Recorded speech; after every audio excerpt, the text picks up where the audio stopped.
Oi, gente. Então, esse é o programa Cientista Também Tem História, que eu falei pra vocês que eu tava pensando em fazer o programa, pra gente falar um pouquinho das histórias, conhecer um pouquinho, né, da biografia dos cientistas, do que eles faziam na vida, né, fora aquela coisa que a gente já conhece. E então, a primeira personagem que eu escolhi, a primeira personagem não, a primeira pessoa que ela existiu, ela foi de verdade. Ela é incrível, parece, né, que era um personagem, mas ela de tão incrível, né? Mas ela era existiu, foi a Marie Curie, a Marie aqui, ó. Eu escolhi ela pra falar porque, primeiro, fora Temer, não posso esquecer, porque se não deixam protestar lá, eu protesto aqui. Segundo, porque ela era mulher, ela era terceiro, porque ela era pioneira no que ela fez. Quarto, porque ela era uma Jedi. Ela só desconhecia esse fato, mas ela já era uma Jedi. Então eu gostaria de falar um pouquinho da vida dela.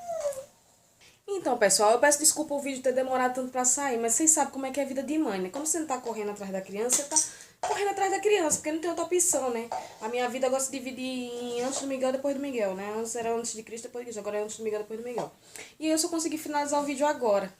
Então vamos começar um pouquinho a falar um pouquinho da vida dela. Ela nasceu de uma família pobre, uma família humilde. O pai dela, ele era professor e a mãe dela era pianista. Mas eles tinham um a quem. Eles entendiam que a educação poderia ser algo para construir tinha um poder de construção naquela época, né? Desenvolvimento. Então eles investiram pesadamente na educação das filhas dele. A Marie, ela era caçula. Como eles eram uma família muito humilde, o que eles fizeram? Ó, vamos investir na educação da mais velha. Mas ela não desistiu. Ela teve um ensino médio fantástico. Ela foi uma das melhores alunas do ensino médio. E então, o que ela fez? Ela falou para a irmã, ó, vou juntar dinheiro e te encontro na França e vou começar meus estudos lá.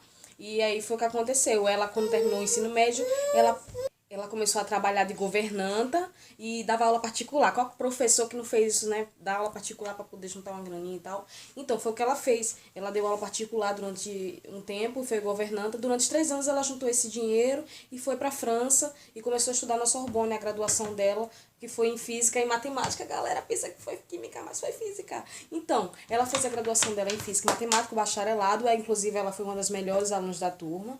Ela se formou, se graduou. E aí, ela fez o mestrado e o doutorado para física e matemática também. Ela passou em primeiro lugar na seleção de mestrado de física e em segundo lugar na seleção de mestrado de matemática. Foi a primeira mulher a fazer isso.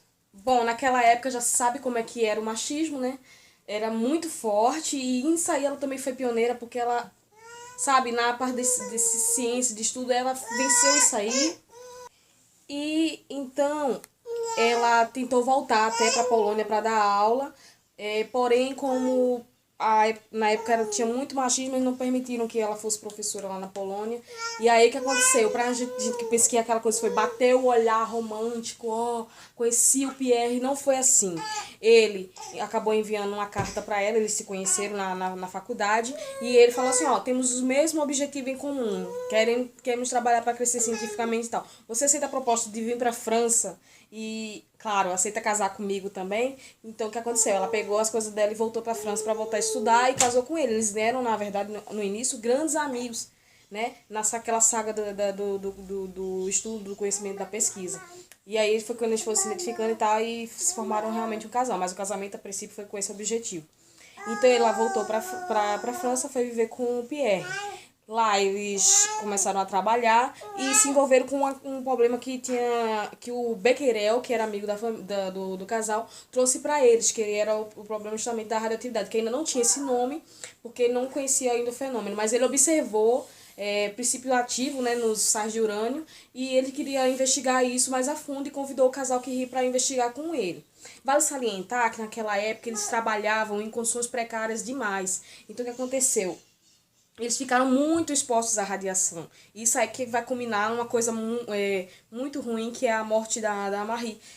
O Pierre, que muita gente pensa que morreu, pode pensar que morreu por conta disso, não foi isso que matou o Pierre, a gente vai ver depois. Então, eles começaram a trabalhar pesadamente nisso aí. Condições precárias, sem roupa, sem nada adequado. Eles ficaram expostos à radiação por muito tempo. Inclusive, para conseguir isolar, tentar isolar os elementos, que foram o polônio, o tório e o rádio, que foi o que conseguiu ser isolado, eles pediram para o governo da Áustria, que naquela época extraía esse tipo de mineral, eles pediam para que enviasse para eles esse material, então eles enviavam, a Áustria enviava toneladas desse material, ela guardava toneladas desse material dentro de uma casa abandonada lá que eles encontraram para guardar isso aí, e ela manuseava isso aí de quilos e quilos, sabe, para poder extrair pouca quantidade.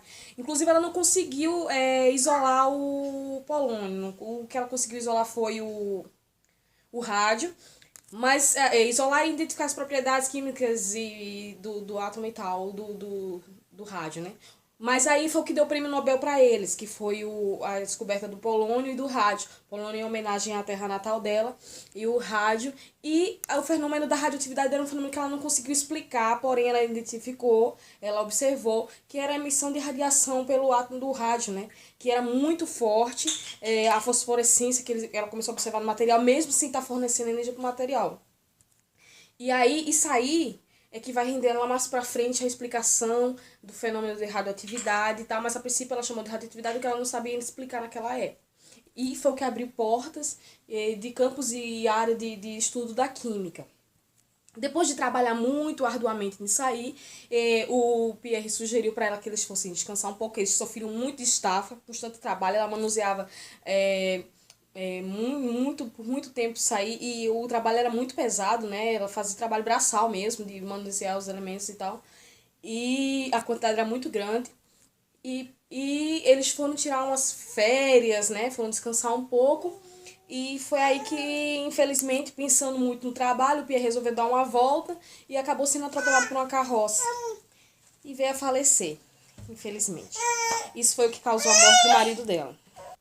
Bom, mas se vocês acham que isso aí parou a ela, não parou. Isso não parou a Marie. Ela teve o período de luto dela, mas com o prêmio do Nobel que ela conseguiu, aqui ó, o filho já tá aqui, ó, dando atenção. Com o prêmio Nobel que ela conseguiu, eles fundaram o Instituto do Rádio, ela fundou o Instituto do Rádio, e tudo depois de sair desses trabalhos vieram em prol para tentar manter esse instituto. Ela acabou assumindo a posição do marido, sendo professora da escola lá da Sorbonne, da Universidade da Sorbonne, foi a primeira professora mulher, inclusive, da faculdade. Enfrentou muito preconceito porque ela era professora mulher, porém ela abriu porta para as mulheres que queriam estudar naquela época. Ela levava as mulheres para os laboratórios, ela abriu o caminho para as mulheres naquela época. Foi uma das melhores professoras, ela produzia o próprio material, inclusive, para dar aula. E incentivava também um ensino livre para as crianças, inclusive as filhas dela foram educadas assim. E aí então ela começou a viajar pelos países voltando um pouquinho, ela foi convidada para ganhar o segundo prêmio Nobel dela, que foi em reconhecimento aos trabalhos dela e ao avanço que ela proporcionou para a ciência na época em outros campos, né? Abriu novos campos para estudo. O segundo Nobel dela foi em Química, vale salientar que só 2 cientistas conseguiram ganhar 2 Nobéis na história. Um foi o Linus Pauling e a outra cientista foi ela. Porém, o Linus Pauling foi um dos Nobéis, foi o Nobel da Paz. Ela conseguiu ganhar, ela foi a única na história que ganhou 2 Nobéis em áreas científicas distintas.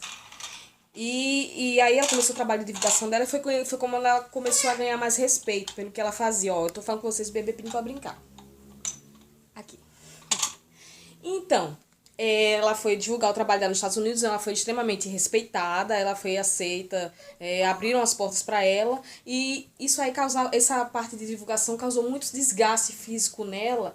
E o que aconteceu? Ela começou a sentir os efeitos de estar sido exposta na radiação o tempo todo, como ela estava antes. E aí ela desenvolveu a leucemia, que foi a doença que matou ela, infelizmente. Com o Pierre, ela teve 2 filhas, que foi a Irene, que ganhou o Nobel, o segundo Nobel da família, e a Eve, que foi que escreveu a biografia dela quando ela veio a falecer, que até hoje tem uma tradução, se vocês quiserem procurar a biografia dela para estudar, tem um livro que foi escrito pela Eve e foi traduzido. E essas teve as 2 filhas com ele. A história dela é incrível. Quem quiser pesquisar mais a fundo pode buscar, que ele não tem nada a perder, só vai se encantar e vai ganhar mais admiração ainda por ela. Um fato curioso dela é que, pra vocês terem noção, gente, como ela não sabia o que ela estava mexendo, até o livro de receita da mulher radioativa.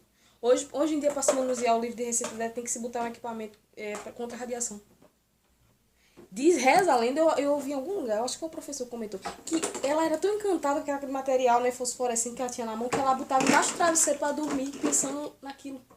Sabe? A mulher botava o material radioativo embaixo do travesseiro. Pra você ver o nível do negócio, né? Então, isso é uma das curiosidades da Marie. E é isso aí, pessoal. Eu tô dividindo um pouquinho da história. Eu peço desculpa pro vídeo, porque o vídeo é tão informal e tal. Mas é o que eu consigo fazer com o Miguel. Eu tentei fazer o vídeo, até publiquei, até inclusive fui editar, acabei apagando o vídeo com uma loucura total. O próximo vídeo que eu vou fazer vai ser um pouquinho melhor, vou tentar fazer com mais calma, vai ser o contando a história do Oliver. Meu marido sugeriu, porque o cara, aproveitando que domingo é dia dos pais, o cara tinha um monte de filho, o cara era cego e o cara conseguiu produzir como nunca. Vamos tentar explorar isso aí, tentar ver se a gente consegue também, né? Porque eu quero aprender o segredo dele pra aplicar na minha vida. E é isso aí, pessoal. Eu espero que vocês assistam o próximo vídeo. Eu peço desculpa pela demora. E esse é um canal mais informal, um canal mais de conversa. Quem quiser, sinta-se à vontade aí para me corrigir, para me dar mais informações. Sempre, qualquer tipo de interação vai ser bem-vinda, vai ser aceita. E agradeço a vocês pela atenção, tá? Um beijo para vocês. Ah, vida longa e próxima. Eu não posso esquecer meu símbolo.